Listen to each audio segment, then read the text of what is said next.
Oh, hey. Now, this is how relaxed you're going to be once you start using Google Calendar every single day. I want to show you some stuff. So let's go on into Calendar.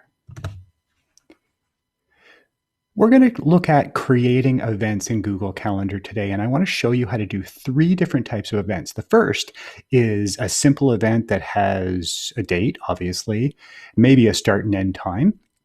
The second is an event that starts on a particular date and ends on another date. And the third is a recurring event. So that means it happens every week, every month, every day, that sort of thing. So first, I want to show you how so many students are using Google Calendar. They're using it as a daily agenda. Paper agendas are great for many people. I don't happen to be one of them. I would much prefer to use a digital tool like Google Calendar. So I clicked the plus button. I'm going to use Google Dictation because for me that's easier than typing. And I'm going to say agenda. And let's go into more options. From here, I'm going to make it an all-day activity so that it sits at the top of my date. I'm going to give it a color. I like making my agendas red or tomato.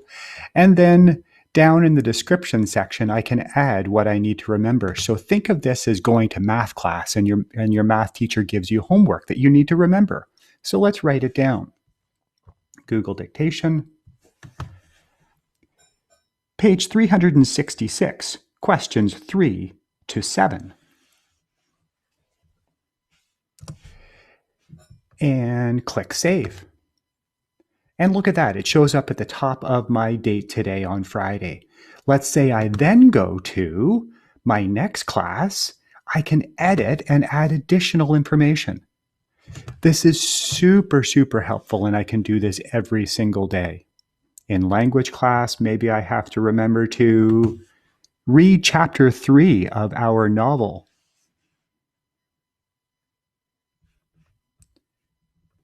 And click Save.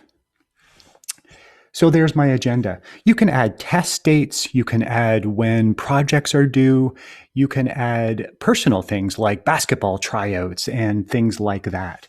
So that is the first type of event. The second one is a date that starts at a certain date and ends at another date. So let's click Create again. We're going to add a really important event into our calendar. Summer break. Now let's go into more options. Now we're going to be celebrating the summer all day, not just a specific time.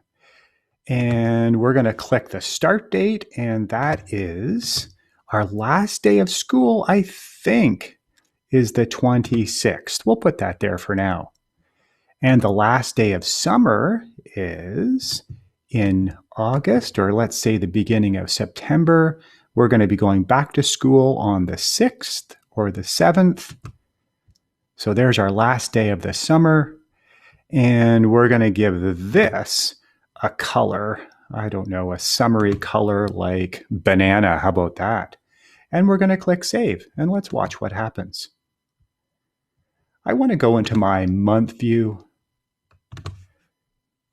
And there's the month of April. Well, we don't want April. We want to go into, oh, look at that. Summer break starts at the end of June, and it goes all the way through July and August as well. Our last event is the recurring event. So I'm going to go back to my week view, and let's say you have something that happens every week. Like maybe it's a meeting for a club that you're part of, like Scouts, or maybe it is soccer practices or tournaments or games. Let's add a soccer practice. Let's say you have a Tuesday afternoon soccer practice. So we're going to click Create, and it happens every single week. So again, Google Dictation, soccer practice. I'm going to click More Options. Now this time, we're going to go to the calendar, and we're going to choose next Tuesday because that's when the practice is. It starts in the afternoon. So let's say it starts at 2 o'clock and it goes until 3. Actually, it'll probably be after school. So let's make this make a little bit more sense. Let's say it starts at 5 and goes to 6.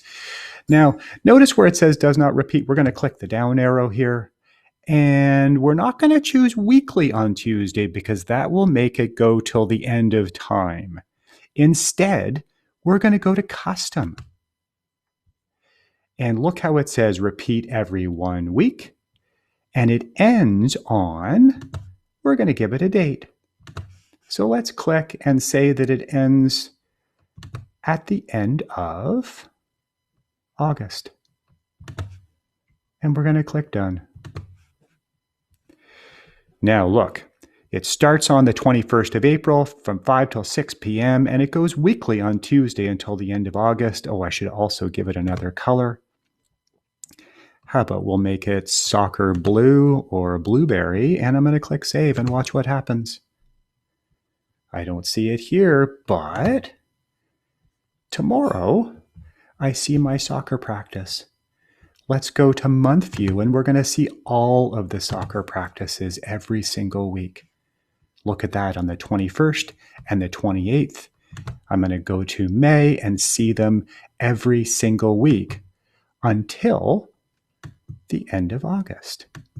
There's July, there's August, and it does not happen in September. There's so many different ways that you can use Google Calendar to keep track of your events. You have lots going on, and this is a great tool. The last thing I want to show you is that you can also download the app on your smartphone. Here's a screen capture of a smartphone from a student that I was working with a couple of months ago. So she was using it as a daily agenda. She put in a geography presentation. She even blocked off time to study for a science test and that sort of thing. So you can download the Google Calendar app onto your phone. You can connect to your DDSB account, and you can be using Google Calendar both on your phone and on your computer. I want you to play around with it. I want you to add some events. I want you really to use it to organize what you got going on. And I want you to start doing that right now.